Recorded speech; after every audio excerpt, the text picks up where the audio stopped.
Bristol's parks are a popular place for the kids to run around and have fun, but it turns out that some of the swings, slides and climbing frames are covered in toxic paint.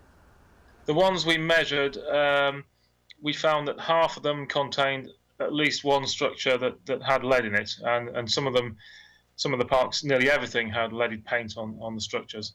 It was difficult to say whether it's all old paint or whether it's new paint, or even it's different layers of paint that have accumulated over time.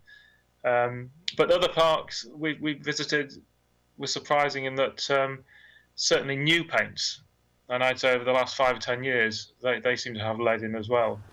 Eastville Park is one of 3 playgrounds to test positive for lead on its equipment, and parents are being warned to make sure their kids wash their hands.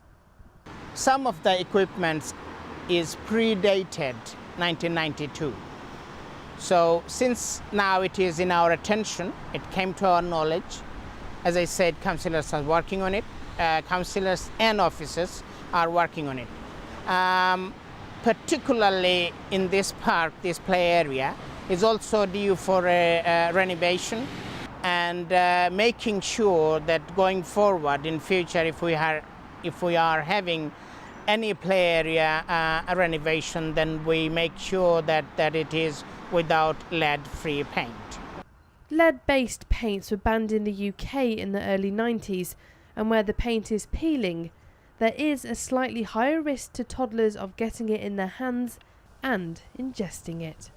It can have a long-lasting cumulative effect, so you need very small doses over a period of time before sort of subtle effects start to be exhibited, or maybe even undetected for months or years. And then, especially young children, you can notice perhaps developmental impairment, cognitive behaviour, maybe even things like aggression. It's just behavioural issues that you wouldn't normally associate with anything, certainly a pollutant like lead.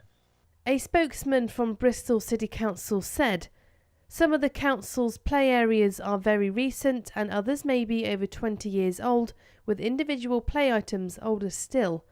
One of the play areas tested at Eastville Park is one of our city's older play areas, but plans are already being considered to replace it. In the meantime, we would reassure the public and park users that the risk of harm to health is extremely low." After the kids have finished getting their hands dirty, just make sure they wash them before they eat. I'm Rachel for Made in Bristol TV.